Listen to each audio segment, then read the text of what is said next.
Egunon, bienvenue sur Média Basque. 2 Basques sur 3 et 1 Français sur 2 sont favorables à la création d'une collectivité territoriale à statut particulier au Pays Basque Nord. C'est ce que révèle une étude publiée par l'Institut de sondage de l'IFOP rendue publique cet été. À l'approche des élections municipales et communautaires qui se tiendront les 15 et 22 mars prochains, Média Basque donne la parole à des membres de la société civile afin de décrypter les enjeux d'une dizaine de grands thèmes d'actualité sur notre territoire. Parmi eux, celui de l'institutionnalisation, qui est la thématique de l'émission d'aujourd'hui. À sa naissance en 2002, le rassemblement transpartisan Batera a dans un premier temps été constitué avec la volonté d'œuvrer à 4 grands axes. La création d'un département Pays Basque, d'une chambre d'agriculture et d'un pôle universitaire de plein exercice sur le territoire, ainsi qu'à la co-officialisation de la langue basque. C'est en 2010 que la plateforme se penche sur le statut de collectivité territoriale à statut particulier. Après plusieurs refus de l'État, le préfet propose une fusion des intercommunalités. Cette mobilisation a abouti en 2017 à la création de la communauté d'agglomération Pays Basque. Pour la première fois, les 158 communes du Pays Basque Nord ont été rassemblées dans une même constitution avec un budget et des compétences. Après 6 années de silence, la plateforme Batera a refait surface ce 10 mai dernier. Aujourd'hui, sa réactivation repose essentiellement sur l'objectif d'alimenter la réflexion à propos d'une évolution institutionnelle au Pays Basque Nord. Pour rappel, une collectivité territoriale à statut particulier a pour rôle de gérer un territoire qui a des besoins spécifiques, autrement dit, d'adapter l'action publique aux spécificités géographiques, historiques et socioculturelles d'un territoire. Ce statut permet donc d'obtenir plus de liberté pour organiser ses services et de réunir plusieurs compétences comme celles de la région ou du département en une seule structure. Pour résumer, après avoir étudié différents scénarios, Batera a retenu l'option qui aurait pour point de départ celui de l'agglomération pour qu'elle ne disparaisse pas afin d'éviter d'accentuer l'effet de millefeuille institutionnel. Cette plateforme citoyenne, aujourd'hui composée de 110 associations, syndicats et mouvements, poursuit ainsi l'objectif de construire une majorité sociale et politique en faveur du changement institutionnel en 3 ans. Alors, à l'orée du scrutin municipal, quelle est l'importance de ce rendez-vous politique vis-à-vis de l'avenir institutionnel de notre territoire? Pour quelles raisons l'évolution de la communauté d'agglomération Pays Basque vers la collectivité territoriale à statut particulier suscite-t-elle l'intérêt de certains et la frilosité d'autres? Quelle évolution institutionnelle pour le territoire peut être envisagée? Ingénieur à la retraite, ancien directeur du Conseil de développement et du Conseil des élus du Pays Basque, Batista Boloki est avec nous pour répondre. Egunon, Batista Boloki. Egunon Soli. Si nous avons choisi de tourner cette émission aujourd'hui à la mairie de Saint-Palais, c'est parce que le premier forum s'est tenu ici en septembre 1992. Depuis, vous avez fait partie de l'équipe technique qui a accompagné les élus dans l'élaboration du projet d'institutionnalisation du Pays Basque qui a débouché sur la communauté d'agglomération. Après presque 9 ans d'existence, qu'est-ce que l'expérience de l'agglomération a permis d'apprendre? Quel bilan en tirez-vous? Alors, je dirais en premier lieu, la communauté d'agglomération, c'est la première institution à l'échelle du Pays Basque. Ça, c'est important. C'est une aspiration très très ancienne, la création d'une institution Pays Basque qui fait territoire. Jusqu'à présent, jusqu'en 2017, on a fonctionné avec un modèle associatif, avec le Conseil de développement, le Conseil des élus, mais sans capacité juridique pour investir, pour intervenir, pour gérer des compétences en direct. Et il fallait basculer vers une forme qui se rapproche des formes des collectivités. D'où la création de la CAPB. C'est pas ce qui était demandé par le territoire, et on y reviendra, je pense, puisque le choix du territoire, c'était plutôt d'aller vers une forme de collectivité territoriale à statut particulier. Comme vous l'avez rappelé, l'État n'en a pas voulu, et a proposé plutôt d'étudier l'organisation de la gouvernance du Pays Basque dans le cadre d'une loi qui était en discussion à l'époque, la loi NOTRe, qui était un peu la refonte des intercommunalités. C'est dans ce cadre-là que ça s'est fait. C'est la fusion donc des 10 intercommunalités qui existaient sur le territoire, et la communauté d'agglomération a repris toutes les compétences des 10 intercommunalités, plus celles qui n'étaient pas encore dans la liste des compétences et que la loi prévoit. Alors, je dirais en termes de bilan, aujourd'hui, qu'est-ce qu'on peut dire? Au-delà de la réalité d'une gouvernance un peu à l'échelle du Pays Basque, dans l'ensemble des politiques publiques, ce qui est important, c'est des avancées importantes, déjà sur le plan des investissements, hein, la communauté d'agglomération, c'est à peu près 230 millions d'investissements par an, hein, sur des chantiers relativement importants, que ce soit le réseau des transports, que ce soit l'assainissement, la question de l'eau, le développement économique, plus un certain nombre d'infrastructures. Voilà, hein, c'est une réalité qui participe au développement du territoire. Mais je dirais la communauté d'agglomération, le point positif, c'est la mise en place de 21 politiques publiques, hein, je dirais, qui concernent les habitants de ce territoire. Que ce soit l'économie, que ce soit la gestion des déchets, que ce soit la langue, que ce soit la culture, que ce soit l'agriculture, la montagne, vous voyez, toutes les facettes qui font ce territoire. Et la communauté d'agglomération a une prise directe sur les politiques publiques à mettre à cette échelle-là. Voilà, plus toute une série de politiques très précises qui ont été élaborées autour du logement, le programme local de l'habitat. Voilà, donc c'est un montage en puissance des politiques publiques à l'échelle du territoire. Voilà le bilan essentiel que je ferai. Et concrètement, qu'est-ce que la collectivité territoriale à statut particulier apporterait de plus que la CAPB? Quelles sont ses failles qu'elle permettrait, qui expliquent la volonté de passer à autre chose? Alors, aujourd'hui, on se rend compte que la communauté d'agglomération, elle a globalement un bilan positif, que la très grande majorité des élus partagent. Personne ne dit qu'il faudrait revenir en arrière, donc parce qu'il y a des acquis importants. Maintenant, il y a un certain nombre de fragilités alors, qui sont liées à l'institution même de la communauté d'agglomération. Ça veut dire c'est un peu une lourdeur, je dirais, de la gouvernance. Il y a, je dirais, les décisions, par exemple les conseils communautaires, c'est beaucoup de questions à l'ordre du jour, des questions relativement complexes, donc 60 questions à l'ordre du jour. Chaque question est travaillée en préalable. Donc, les élus, des fois, sont appelés à voter sans vraiment avoir individuellement les moyens de travailler la question dans le fond, hein, puisque c'est quand même des dossiers relativement conséquents qui sont proposés au débat. Donc, il y a là une question qui est liée à la lourdeur de l'administration. Bon, ça, c'est un des points faibles.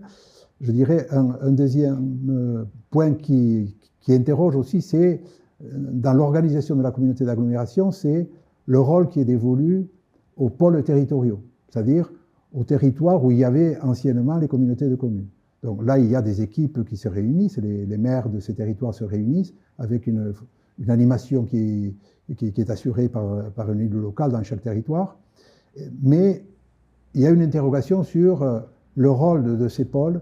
Est-ce que ces pôles ne pourraient pas jouer un rôle plus important, par exemple dans la déclinaison des politiques publiques de la communauté d'agglomération, c'est-à-dire qu'il y ait un pouvoir décisionnel avec peut-être aussi des moyens budgétaires localement, qui aillent au-delà de ce qui existe aujourd'hui, pour que les élus, à l'échelle de ces pôles, sentent vraiment qu'ils ont un pouvoir d'orienter les politiques de la communauté d'agglomération dans le sens des réalités de ce territoire. Voilà, là c'est une deuxième question qui fait l'objet des discussions entre élus et certainement que là il y aura des évolutions.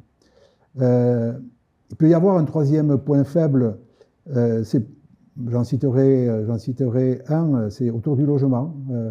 Malgré tous les efforts faits par la communauté d'agglomération, je dirais les mesures de compensation qui font débat, l'encadrement des loyers, qui sont quand même des mesures que la communauté d'agglomération a obtenues pour essayer de contrôler le prix des loyers.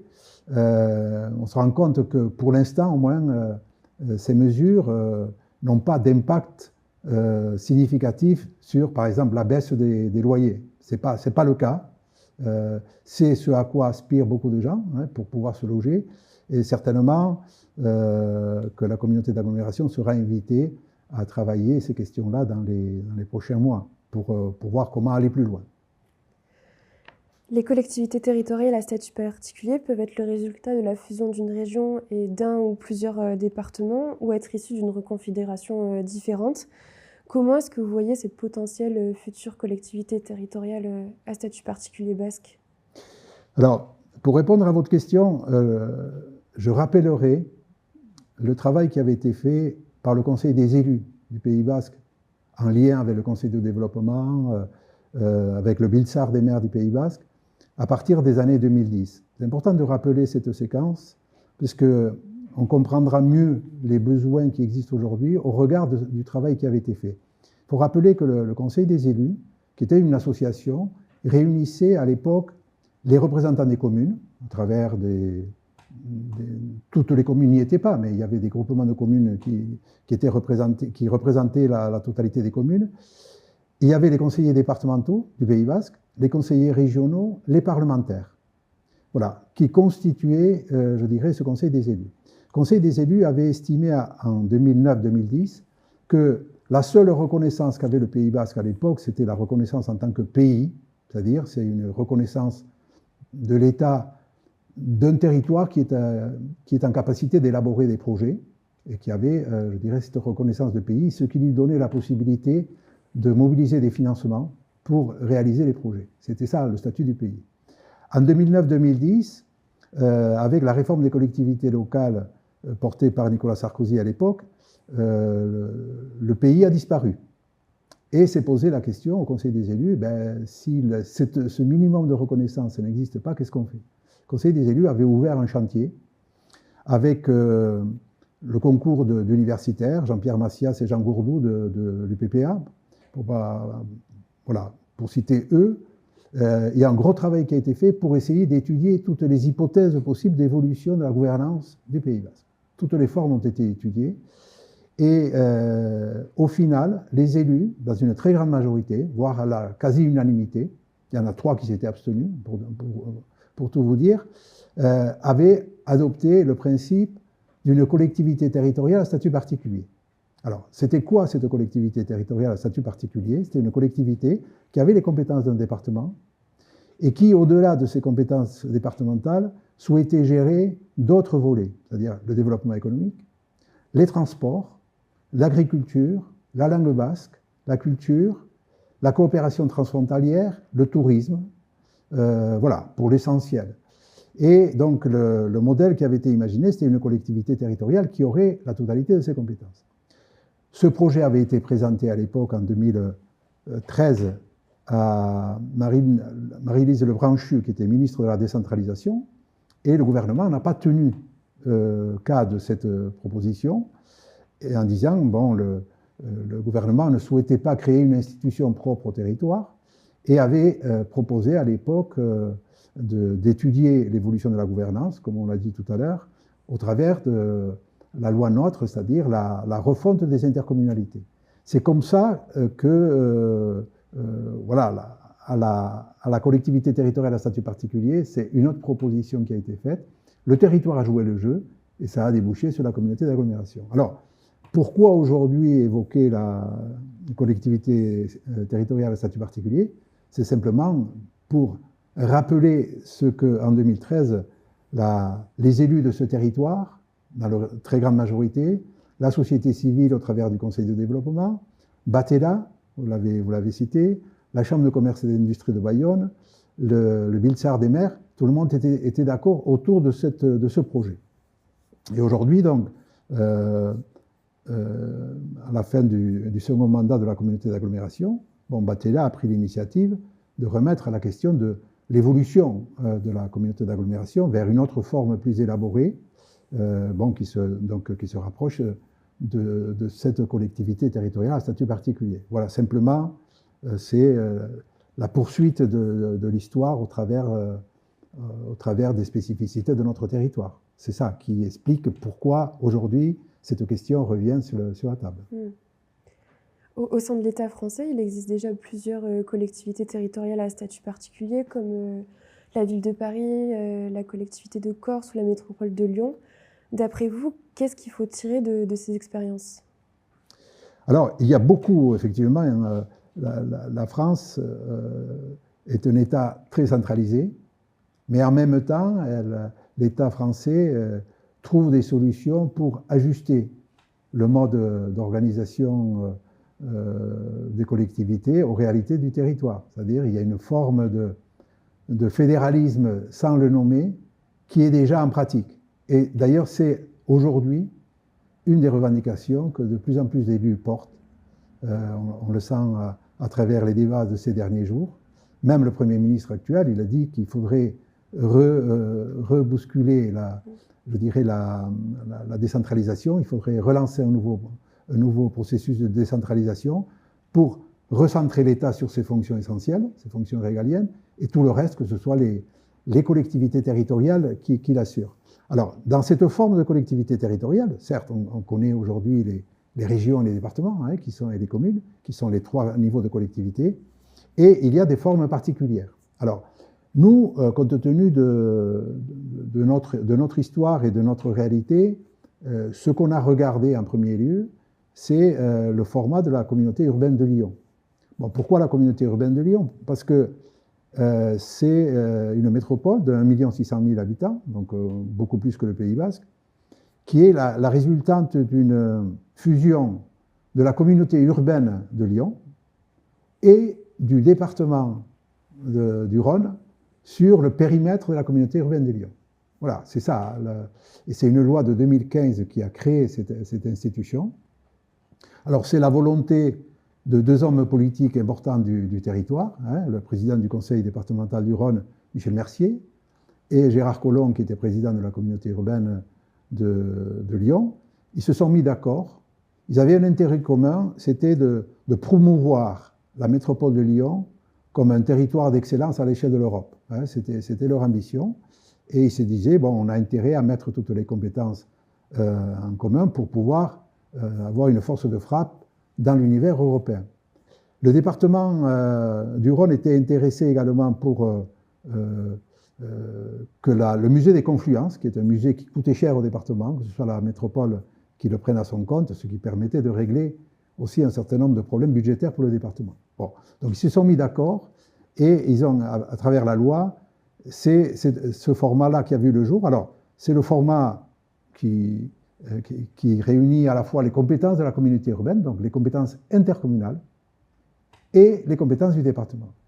Donc, quand s'est posée la question, il y a quelques mois, au moment de la relance du débat sur la collectivité à statut particulier, donc au niveau des Battiella, il y a une réflexion qui a été engagée là-dessus, c'est de voir quel est le format qui convient. Revenir sur une collectivité territoriale classique, même à statut particulier, sans prendre en compte la communauté d'agglomération, et la réalité de la communauté d'agglomération, c'est partir sur une fausse piste. Donc, la question, c'est de se dire comment on fait évoluer le mode d'organisation actuel, c'est-à-dire la communauté d'agglomération Pays Basque, en intégrant de nouvelles compétences qui pourraient être celles du département, voire peut-être d'autres compétences si la communauté Pays Basque le souhaite. Donc, ce format-là se rapproche de ce qui s'est passé à Lyon, et c'est pour ça qu'on a regardé d'un peu plus près la métropole de Lyon, pour pas appliquer en l'état, bien sûr, le format de Lyon au Pays Basque, mais pour qu'on s'inspire un peu de ce qui s'est fait là-bas et peut-être faire évoluer le mode d'organisation de notre territoire dans ce sens. Alors que les élus des communautés d'agglomération sont issus des municipalités, ceux d'une collectivité à statut particulier sont élus au suffrage universel direct. Certaines personnes sont inquiètes à l'idée de ne plus trouver leur place dans la nouvelle institution. D'une part parce que le suffrage universel direct donnerait une place prédominante aux partis et parce que les petites communes pourraient être moins représentées ou pas du tout. Qu'est-ce que vous pensez de ces craintes? C'est une vraie question. Et de toute façon, cette question-là, il faut la traiter à l'échelle du territoire Pays Basque parce qu'aujourd'hui, les élus de la communauté d'agglomération, ce sont les élus des communes. Ce sont essentiellement les maires. Mais pas que les maires, mais pour l'essentiel, c'est ça. Donc, si aujourd'hui on faisait une collectivité territoriale à statut particulier avec uniquement des élus au suffrage universel direct sans les maires, il y a quelque chose qui ne marchera pas. Donc, il y a là un champ qu'il faut approfondir, il faut regarder comment à la fois marier le suffrage universel direct, qui est la légitimité démocratique, que toutes les collectivités mettent en place, et en même temps avoir une place déterminante des maires, notamment, dans la gestion de cet outil, dans la définition des politiques publiques et dans la gestion de cet outil. Voilà, c'est la question qui est posée. Moi, je n'ai pas de réponse. Je sais qu'à Lyon, il y a la métropole de Lyon qui compte 150 élus au suffrage universel direct. Et à côté, il y a une conférence des maires qui représente tous les maires des communes de la métropole de Lyon. Et il y a un travail qui est fait en commun, même si là-bas, il y a quand même pas mal de maires qui critiquent un peu la verticalité, hein, je dirais, du système décisionnel dans la métropole. Et je pense que ce type de questions mérite d'être traité et d'essayer d'imaginer des solutions dans ce sens-là. Une autre appréhension partagée par certaines personnes, c'est celle de son incidence sur l'existence du département des Pyrénées-Atlantiques. Quel est votre regard à ce sujet? Alors, bien entendu, dans tous les cas, si une hypothèse comme une collectivité territoriale Pays Basque est mise officiellement sur la table et qu'il y a un travail de fond qui est fait là-dessus, ça ne pourra se faire que en accord ou en entente ou en négociation avec le département des Pyrénées-Atlantiques, puisque ça voudrait dire prendre un certain nombre de compétences du département, donc ça ne peut se faire que dans la discussion. Moi, j'aurais tendance à dire que même si c'est compliqué, certainement, c'est peut-être l'occasion de se dire quel est le meilleur format, à la fois pour le Pays Basque et pour le Béarn, en termes institutionnels, sachant probablement que les formes qui existent aujourd'hui, si une vraie décentralisation arrive à son terme, certainement que les institutions qui existent aujourd'hui connaîtront des évolutions importantes. Donc, moi, je pense que c'est une occasion pour se positionner, essayer de trouver, d'être innovant sur ce champ-là. Je rappelle que en 2010, au début des années 2010, le schéma national qui prévalait, qui avait été mis en avant par les autorités du gouvernement, c'était le format à l'échelle infranationale, c'était le couple région-intercommunalité. C'est autour de ça, c'est-à-dire que les compétences de gestion, de développement des territoires se fassent à cette échelle-là, en intégrant bien sûr les compétences des départements dans ce couple. Bon, ce schéma n'a pas été retenu hein, dans les années 2014-2015, mais ça ne veut pas dire qu'il n'est toujours pas d'actualité. Et au-delà des défenseurs d'un statut particulier et des récalcitrants, il y a un entre-deux, ceux qui estiment qu'il est trop tôt pour franchir le pas. C'est notamment le cas du Parti nationaliste basque et de Maider Arostegui, qui est 5e vice-présidente de l'Agglo et maire de Biarritz. L'un s'inquiète que le contexte ne soit pas favorable, et notamment en raison de l'instabilité politique au sein de l'État, et l'autre que certains élus ne soient pas prêts à la mise en place d'une nouvelle technostructure encore plus imposante que la précédente. Est-ce que vous partagez cet avis? Alors, je dirais, la création d'une collectivité à statut particulier demandera du temps. Mais si dire aujourd'hui, ce n'est pas l'ordre du jour, donc on ferme le livre et on attend le moment venu pour ouvrir de nouveau le livre, ça peut vouloir dire soit on n'en veut pas, soit on en veut, mais dans ce cas-là, on perd du temps.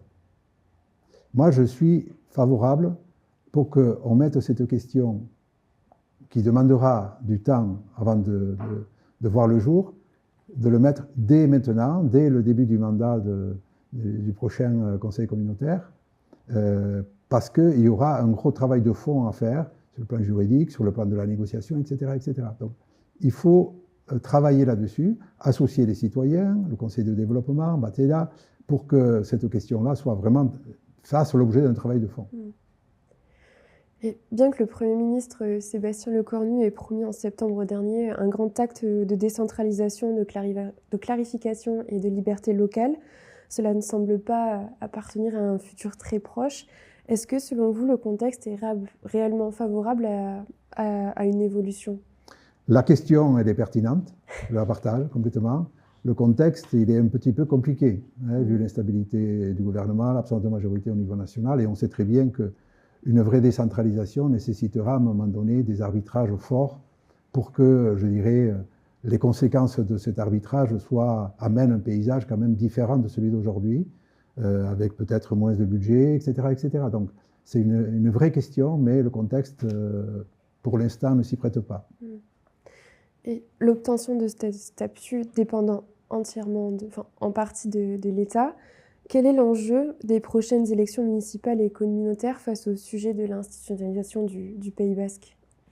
Bon, je pense que les élections municipales et les élections communautaires, de fait, la question de l'institution sera en débat, hein, puisqu'il y a des groupes qui vont le porter, et c'est légitime, c'est normal, puisque c'est quand même l'évolution future de notre communauté d'agglomération qui va être en jeu. Donc, qu'il y ait du débat, voilà, que les différents points de vue puissent s'exprimer là-dessus, c'est très bien. Pour autant, je ne pense pas que ce soit la préoccupation première des citoyens ou des communes, voire des petites communes qui auront peut-être du mal à trouver les candidats pour les élections. Vous voyez, c'est une question certes importante, mais ce ne sera pas que la question des municipales. Et c'est pas anodin non plus que la plateforme Batera se soit refondée à quelques mois, c'est peut-être pas juste avant les élections. Oui. C'est pour créer une majorité sociale et politique. Voilà, pour que le débat, parce qu'on a bien vu la création de la CAPB, ou la question institutionnelle, je dirais, Batera avait commencé en 2004. La communauté d'agglomération a vu le jour 13 ans après, hein, en 2017. Je ne sais pas, la future collectivité territoriale, à quelle échéance elle verra le jour, mais il est évident que ça prendra du temps. Donc, mais pour qu'une question comme cela mûrisse, il faut le mettre en débat, il faut que la société civile s'en empare, il faut que les élus s'en emparent. Et quoi de plus intéressant que les campagnes électorales, les municipales cette année, ou en 2026, les présidentielles et législatives en 2027, les élections départementales en 2028. Bon, ce sont des occasions pour que ce débat, qui est très légitime au niveau du Pays basque, soit posé et fasse l'objet d'échanges. Baptista Boloki, notre entretien arrive à sa fin. Comme à tous ses invités dans le cadre de cette émission, Média Basque vous a proposé de formuler vos attentes pour ces élections en 2026. Est-ce que vous pouvez nous les lire avant de les insérer dans l'urne qui est face à vous? Alors, par rapport à cette question, voilà ce que je demande. Bon, j'attends des élus qui seront mis en place en 2026, des décisions ambitieuses pour que les enjeux majeurs du Pays basque Nord, alors j'en ai cité quelques-unes, langue basque, maîtrise de l'attractivité de ce territoire, gestion du foncier, développement soutenable, la question du logement, relations côté intérieur, la coopération transfrontalière, etc., soient prises en compte dans les politiques publiques et que la recherche d'accords politiques et le dialogue avec la société civile en soient les principes. Et deuxième chose, j'attends des élus de 2026 une implication pour faire évoluer la communauté d'agglomération Pays basque vers un statut de collectivité territoriale, un statut particulier, dont le contenu reste encore à définir. Voilà.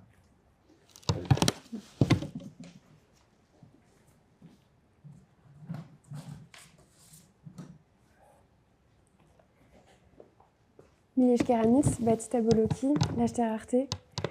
Vous pouvez continuer de suivre l'ensemble de l'actualité des municipales 2026 sur le site internet de Média Basque, Radio Média Basque, Média Basque l'Hebdo et Casseta. Et Média Basque étant indépendant de tout pouvoir politique et économique, vous pouvez soutenir notre média en vous abonnant, Lashter Arte.